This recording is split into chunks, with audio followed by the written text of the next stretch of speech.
Hi, I'm Dave. Welcome to my channel, My Yard Sale. Today I want to talk about my diet and what I eat in a week or even in a couple of weeks or even in a month. I eat the same thing pretty much every day, almost 3 times a day. I eat I ate carnivore for quite a long time. I was buying the big logs of ground beef from Walmart, 5 pound logs, and I would cut it up into patties and cook it up, or I would buy the actual patties and cook them up.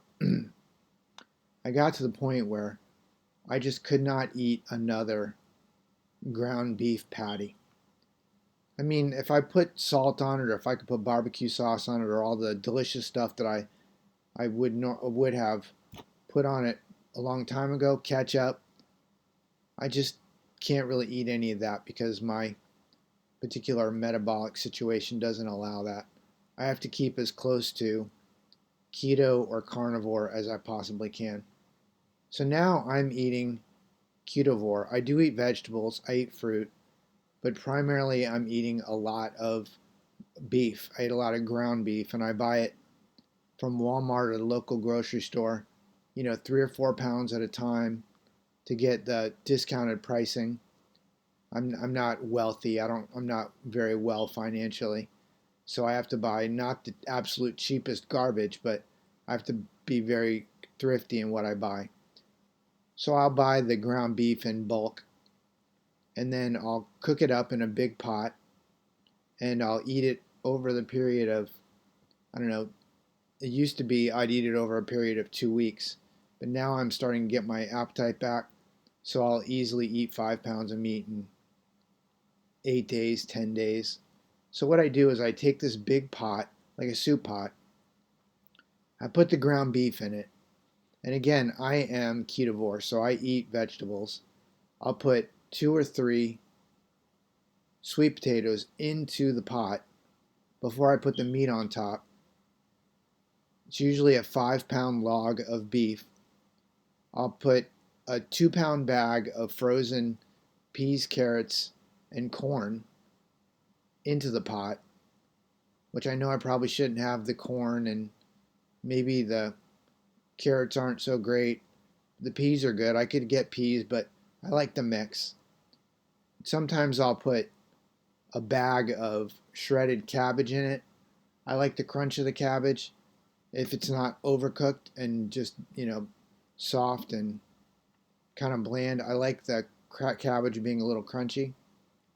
So I'll put the 5 pounds of beef, I'll put 2 or 3 sweet potatoes into a pot, and a 2 pound bag of frozen vegetables that I buy from Walmart. And then the spices and the seasoning I put in it, I usually put in a good dump of powdered garlic. I put in a good dump of curry seasoning. I put whole peppercorns. And yeah, they can be a little crunchy if you don't cook them down and you eat them after the fact. They can be a little crunchy, but I actually like the flavor of the peppercorns. So I'll add quite a good shake of full of whole peppercorns, and I'll cook it for probably 6 hours. I'll cook it almost to not to a soup because it's not soupy, although it is quite soupy with all the fat from the beef. The I buy the 30-70% beef, so there's quite a bit of fat. So I'll cook that. I'll cook that until it's well cooked. Sometimes I'll also add in a can of either green or red or both green and red enchilada sauce. And then I also put in a can of coconut milk. So it makes like a curry flavor that I like, and I can eat it regularly. Oh, and I'll put a good helping of salt, and I'll try to cook it before I add the salt, so that I can taste the flavor of the actual food, and then I'll add the salt and mix it up until it gets the saltiness that I actually like. Sometimes I may even salt it a little bit more just to get the salt in my diet. I know that I need salt, but that's what I'll eat. I'll eat it honestly 3 times a day. Sometimes I'll have some Greek yogurt with maybe some fruit, or sometimes I'll take for dessert. I'll take a big can of full fat Greek yogurt. I'll add in a couple of tablespoons of sugar free pudding mix, and I'll mix it up real good, and it makes a really nice dessert. And if I want to make it chocolatey, I'll use the chocolate one. If I want to make it more chocolatey, I'll use the baking cocoa powder in the yogurt. It makes it a little bit more chocolatey without adding sugar or adding any sweetener to it. Of course, the pudding that I use is zero sugar pudding, so there's no sweetener there.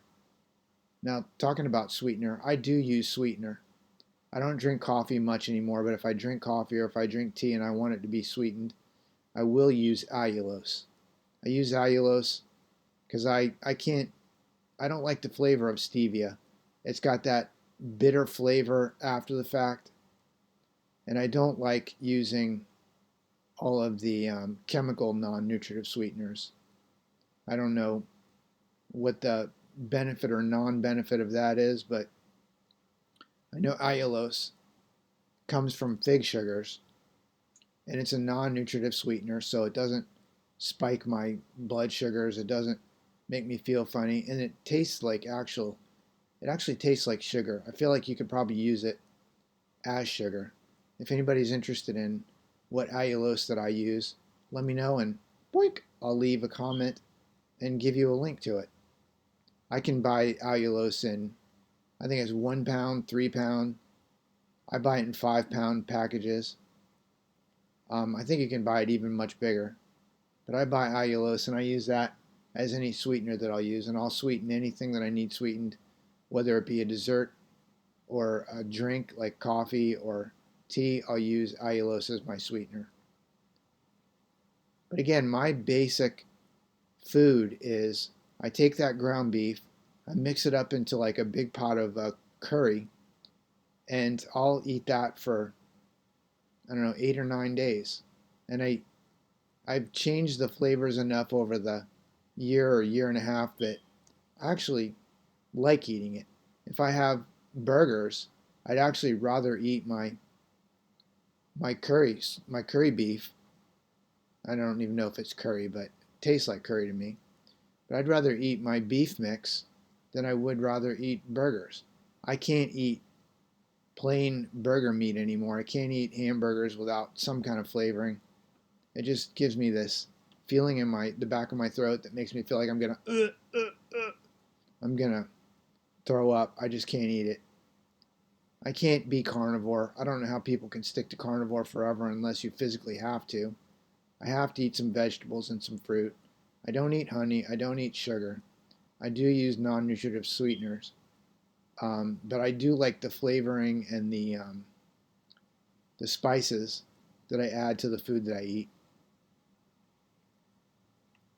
So again, I'll make for probably, I don't know, $20, $25, 8 pounds of food in a big pot that I'll eat a little bit every day. I'll eat it sometimes for breakfast. I'll have a scoop of meat. For lunch, it's easy to eat. And for dinner, it's actually quite good. Now, if I wanted to eat bagels, if I could eat bread, I would spoon it over bread and make a sandwich out of it. I would just heat it up in the microwave and then put it onto bread. Or I could put it into an everything bagel or an onion bagel or something. That would probably be very good. I've added cheese to it in the past, and adding cheese to it is very good. You can also, there's quite a bit of fat in the beef that I use, so I'll put it in the microwave to warm it up, and there's a good amount of fat. Sometimes I'll crack a couple eggs into the fat and cook it for another minute or two, and the eggs firm up and get quite good.